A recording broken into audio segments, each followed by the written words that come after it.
Welcome to Sputnik, orbiting the world with me, George Galloway. And me, Gayatri. At the time of recording, the Al-Qaeda insurgency in Iraq was fighting 40 miles from Baghdad. Who knows where they will be tomorrow? Strictly speaking, ISIS, the Islamic State of Iraq and al-Sham, led by Abu Bakr al-Baghdadi, are not Al-Qaeda. They were, in fact, expelled by bin Laden's group as too extreme, too sectarian. Neither is their army composed only of former Al-Qaeda members. The remnants of Saddam Hussein's army is fighting alongside them. Saddam's pictures are up again, his songs being broadcast in his home city of Takrit, now under the control of the rebels. And many of the tribes in the west of Iraq, close to the Syrian border, are on the march too. Some, like our guest last week, say that it is misleading to characterize this insurgency as a sectarian one. But either the other components have taken a vow of public relations silence, or they are very definitely not running the show. It was ISIS who characteristically boasted of massacring hundreds of the prisoners they captured last week, and in the most gruesome fashion. Children were lined up to watch the show as kneeling, bound young men had electric drills inserted into their brains. One who stuck in my mind was wearing a Portugal football top with Nani's name on the back, before it turned a deeper red. Just as in Syria, the killers pictured and videoed all their beast-like behavior and sent it out on the internet, along with blood-curdling threats to shed lots more in Shiite holy places in Najaf and Karbala. With us now to discuss what happens next is respected London-based Iraqi academic Sami Ramadani. Sami, welcome. Things are moving at quite a pace. The Prime Minister of Iraq, acting caretaker Prime Minister, has asked Barack Obama to bomb his own people. The US appear to be saying they won't do so unless he goes. The ISIS-led insurgency is actually carrying all before it, capturing oil refineries, massacring prisoners and so on. It must be very painful for you as an Iraqi. It's very painful for me as a friend of Iraq. Where do we stand now and where are we going with all this? It's extremely painful, quite tragic. Iraq is threatened in a very, very serious way. Not merely because there is the ISIS, the terrorist groups and so on, but because Iraq for the past 12 years or so, since the invasion and occupation of Iraq, has been hit to the ground so many times. Before that, 13 years of sanctions that killed 500,000 Iraqi children. Iraq, after the war and its occupation, the state they have built is a rotten state. The infrastructure of Iraq has been destroyed. They have applied a policy of divide and rule. So this terrorist attack that is engulfing parts of Iraq today is coming on top of such a scenario, such a base, which is really threatening Iraqi society like never before. The sectarian agenda that you refer to is very clear. There is a message that the terrorist groups are sending, which is that it's either us or nobody else. And us means a certain interpretation of Islam, our Wahhabi interpretation, a very minute, narrow type of very extreme interpretation, which is rejected overwhelmingly by the vast majority of Muslims and of people of all sorts who live in the region. Their message is very exclusive. And these groups are also an extension of what happened in Syria. These groups were funded, financed by Saudi Arabia, by Qatar, trained in Turkey, armed in Turkey, and sent through the Turkish borders into Syria. Turkey is a NATO member. They set up even a CIA center in Turkey to supply who gets the arms and who doesn't. They have created these so-called little Frankensteins that sometimes become very big Frankensteins, a bit like the bin Laden scenario in Afghanistan and the Taliban, funded by Saudi Arabia, armed and trained by the United States to fight Soviet forces in Afghanistan. Within a few years, they became too big even for the United States to control. And they are doing the same thing in Syria and in Iraq. You're correct to say that ISIS and people like them are the recipients of money and weapons and vehicles and logistics and special forces training and so on in Syria. But if they're going to come to power in Iraq, that might be or might not be a different question. So when Maliki asks the US to bomb them in Iraq whilst assisting them in Syria, that's paradox number one. But the US is not in a hurry to bomb them, it would seem. Definitely not. And I think that's sort of reinforces what I was trying to say earlier, which is that the United States is using this situation in Iraq. They are telling Maliki, you either toe the line or go. And we will not help you. We will not hit the terrorists unless you agree to our policies or go and leave. Yeah. These are the two options that Maliki is facing today, because they do not mind Maliki's policies in general, except for two issues. His position on Syria they don't like, and his position regarding breaking up with Iran they don't like. He doesn't want to break up with Iran, and he doesn't want to help the United States actively to topple the state in Syria. And these two issues are paramount for US policy in the region. They want to control Syria. They want to weaken and isolate Iran within this sectarian agitation that is also part of their scheme and agenda. So Maliki has become an obstacle.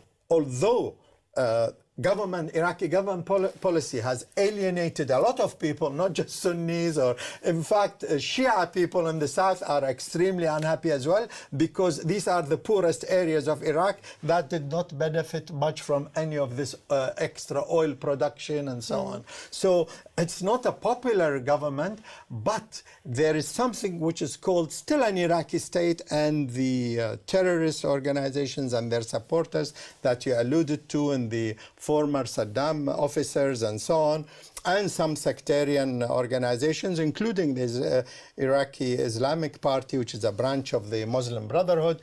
They have a very, very nasty sectarian agenda, which is not in the interest of the Iraqi people. Replacing Maliki or overthrowing an unpopular government is one thing, but tearing Iraqi society apart along sectarian lines does not benefit the Iraqi people. Bringing the United States to bomb us even more does not benefit the Iraqi people. Now, I've all my life been opposing the Sykes-Picot division of the Arabs into 23 states. The one thing that would be worse than Sykes-Picot would be a Sykes-Picot 2 with not 23 but 233 sectarian confessional emirates, with the Arab countries broken up into hundreds of pieces, each armed against each other, conflicting with each other on a sectarian basis. Do you think that we're on the road to that? We could slip into that for a region which had these sects and religions coexisting for so many hundreds of years. Who's heard of terrorism in Iraq before the occupation of Iraq? Who heard of terrorism in Syria before they started meddling and trying to regime change? They regime changed Afghanistan through invasion and occupation. Regime changed Iraq through occupation and invasion. They regime changed Libya through bombing and terrorist gangs, and there are now over 200 militias in Libya competing while the oil flows, of course. They have attempted a regime change in Syria through arming all sorts of groups, and they're trying to do the same in Iraq. regime change through the stick of ISIS and former Saddamist officers and a heavily sectarian, racist type message, and also to try and divide Iraq into at least three. This is the so-called Joe Biden plan, currently Vice President of the United States. He made this plan or announced it before he became Vice President, to have a very, very weak central government in Baghdad with three separate semi-statelets. He called it a federation or confederation. And his plan, if the United States, Saudi Arabia and others push it, will really create the biggest bloodbath you could imagine, because it will mean ethnic cleansing in a very, very massive way. Because the population are all is mixed. intermingled, yes. Absolutely. There is fighting in Tal Afar up north. Tal Afar is quarter Shia. Basra, the deepest south, 20% are Sunni. Baghdad, up to 1 million Kurds out of 6 million people, 6 to 7 million people. Sunni, Shia neighborhoods. My two sisters live in mixed streets of Baghdad. It is a place. Intermarriage is massive between Sunni and Shia and so on. Christian minorities have been in this land for millennia. What is going on here, except that we have an avaricious, aggressive type imperialism? They are after the oil, the riches of the region, and after protecting Israel as their biggest base in the world, the most protected, reliable base that they have. This is the situation in Iraq. If people think that there will be peace, tranquility, divide them into three, and we'll have peace. Each so-called section will have its own little state, and they'll be happy. No, this is the path to disaster, bigger disaster. The population is mixed. Even the tribes of Iraq, there is no Sunni tribe or a Shia tribe. Every single tribe, and I challenge any historian, is mixed, Sunni and Shia. And the country is like that. You cannot really neatly divide it into three statelets. Sami Ramadani, we're going to have to continue this discussion, I fear. Thanks very much for joining us. Coming up after the break, University Professor of English and Post-Colonial Studies and author Peter Morey will talk about how the last decade or so has fundamentally skewed the British narrative about Islam and Muslims in Western society. We'll be right back.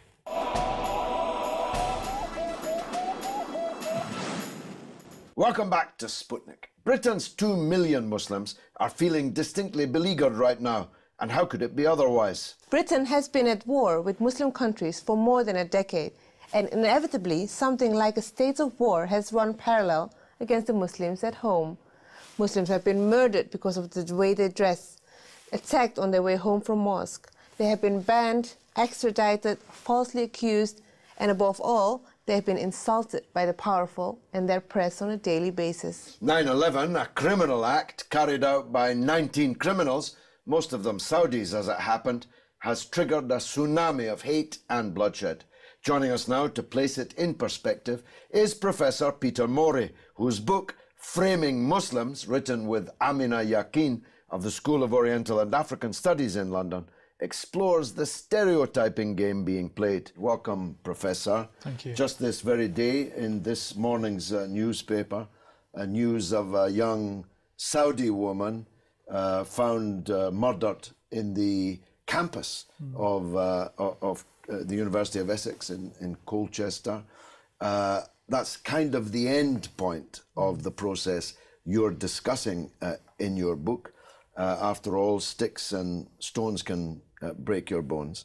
The names that people are called doesn't necessarily harm them, except it creates the atmosphere in which people are harmed. Tell us about your thesis in your wonderful book. Well, one of the things that we were talking about in the book really was the way in which different spheres of activity, political rhetoric, the actions and attitudes of the press, and also popular fiction, film and so on, they all tell the same sort of story when it comes to Muslims. They all tell a story of people who are at some level untrustworthy, maybe not integrated, and maybe involved in terrorist activities. Really what we were trying to do was to trace that relationship, and then also to think more broadly about how the West, since 9/11, has constructed the Muslim as a kind of enemy within, with the results that you unfortunately see. Dr. Shipman killed far more patients of the National Health Service than all the Islamist plots there have ever been in Britain put together. No one would dream of criminalizing doctors or the medical community because of the criminal actions of one of their number. That doesn't seem to apply to the 2 million Muslims living in our midst. It doesn't, and it's also, unfortunately, somewhat of an indictment of the press from the point of view that there are these kind of bêtes noires, there are these bogeymen who they erect sometimes. If you think about benefit tourists, supposed benefit tourists, or travellers, and of course the Muslim community have been particularly subject to that kind of treatment, I think, since 9/11 and 7/7. Assuming there's not a conspiracy per se, assuming there's not a secret conclave somewhere, how does it happen that politicians, press, popular culture all end up facing the same way, firing at the same targets at the same time? I think as far as the press go, it's a product partly of the sort of protocols and practices, the need to turn a profit, the need to hit deadlines and so on. And so quite often I think journalists fall back on conventions, on the known, on the familiar. And of course, if circulation is boosted by a particular type of story, it's played out in different forms over and over again. And then of course, again, as you might know, there's that kind of almost symbiotic relationship between the press and politicians. So if the press pick up on a particular crisis, then politicians will be obliged to respond to it in some way or other. I think you've sort of seen that really with the Trojan horse issue in the Birmingham schools, something that was a local issue and was being dealt with locally in some regards, suddenly became this national moral panic, and the results of that then actually percolate out to the broader Muslim community in other parts of the country, and of course that makes their life much more difficult. And now it's over. I mean, last week this was the biggest story in England because it was England's schools that were being dealt with. But this week it's gone, it's disappeared. Like the 300 girls in Nigeria, whatever happened to them? These moral panics, these paroxysms of the media are poisonous enough, virulent enough when they're running, but they're pretty short-lived. How do they come up with the next one?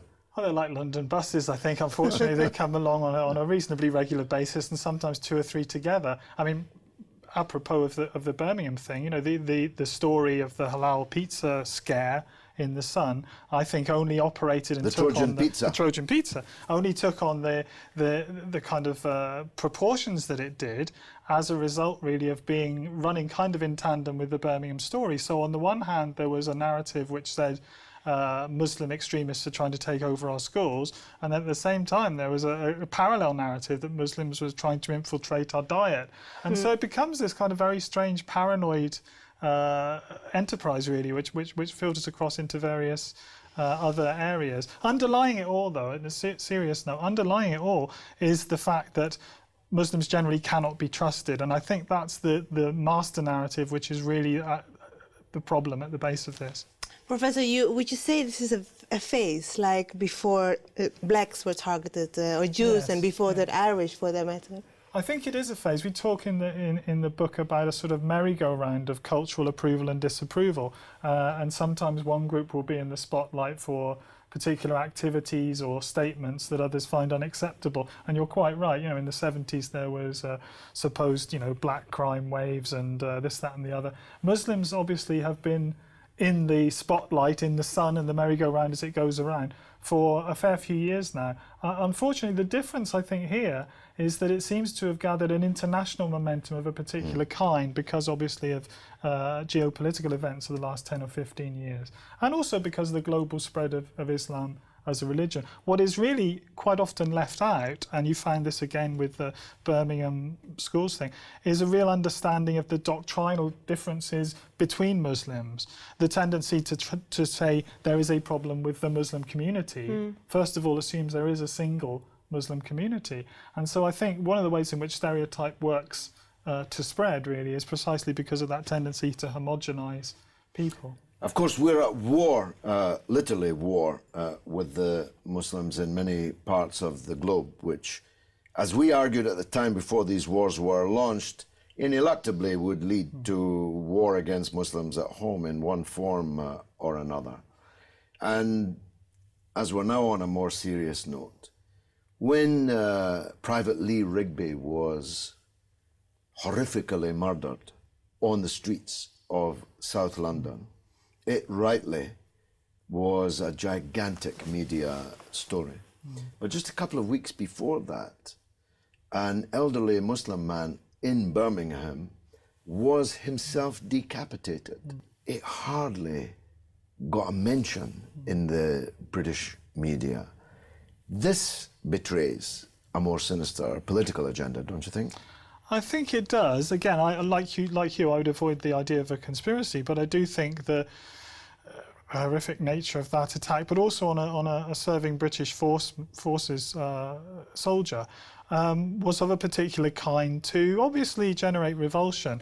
But in terms of newsworthiness, I think the problem really there is that the murderer in that particular instance, of course, stayed around to proclaim his particular affiliations and beliefs. And of course, then that was picked up, and once again, it was a problem with the Muslim community as a whole. What was overlooked in the reporting of that, I think, was the fact that that individual, in actual fact, Michael Adebolajo, was actually very conflicted in himself. I mean, I don't know, not privy to any psychological reports that were made on him subsequently, but in his declamations that he was making at the time, he talked about our soldiers going to our Muslim lands. So there was a kind of, you know, tension within the psychology. Yeah. And yet, that was not really picked up, or nobody really focused on that. Everyone focused on him, and this was another and he atrocity was, of course, a recent convert to Islam, had been brought up actually in a Christian household. Just a minute or so left. You talked about film and TV and some of the things in your book, Framing Muslims. Look at the popular culture. Tell us what you mean by the way popular culture, film and TV fits into this picture. Well, there are a couple of ways, but the main one is if you think about, let's take James Bond as an example. James Bond, obviously a Cold War hero fighting against the Russians at that particular point.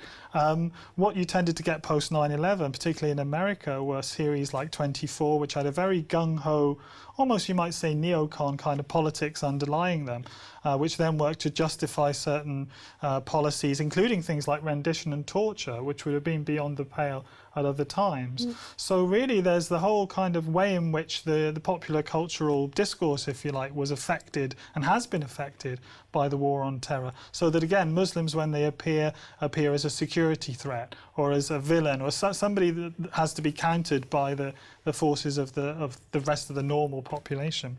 Professor Peter Morey, thank you very much. Now it's your turn to tell us what you think through the portals of social media. What's rattling, Gayatri? Where's Iraq headed and who's to blame? Andy Hearn replies that from where we are now, a three-way split of the country would make sense. It's not the best option, but the least worst. This is the three-way that Dr. Ramadani was referring to as Joe Biden's plan. It seems like a solution, but it isn't, for the reasons that he mentioned. There are no Sunni areas, there are no Shiite areas. Sunnis and Shiites are intermingled, intermarried, they're in the same tribes, and above all, they live in the same streets. So just like the partition of the Indian subcontinent led to the deaths of millions of people on either side of the new borders, India, Pakistan, and then later Bangladesh, this would be impossible to carry out without ethnic cleansing. Besides that, I should tell you, a point that Sami didn't make, the so-called Sunni West, that would be one of the three different parts of the country, would have no oil. The Kurds currently have their hands on Kirkuk, and the Shiites would have their hand on the Basra oil field. There are no oil fields in the west of Iraq. So what would the people there live on? I'll tell you what, it would become a Saudi-backed religious fanatic fiefdom. That's no good for anybody. Three-way solution is no solution. That's, I'm afraid, my view. Well, we mentioned the Dr. Shipman rhetoric, as you did with the professor, comparing the NHS community to the Muslims that are being spied upon. Honoria Barbary says, funny that no sinister network was ever discovered linking Shipman to other NHS killers like Beverly Aylett. And Zahid Anwar says, well, he was before the era of Taliban, otherwise he can be easily linked with them. He was actually bearded and looked rather Talibanish. Of course, it's a pseudo-logical point that I made in that comparison. But nonetheless, it has some resonance. That's all that we have. Which, unfortunately, means that's the end of the show. You can stay in touch with us on Twitter at RT_Sputnik, and on Facebook you can like us on Sputnik on Russia Today. It's goodbye from me, Gayatri. And from me, George Galloway. It's been marvellous.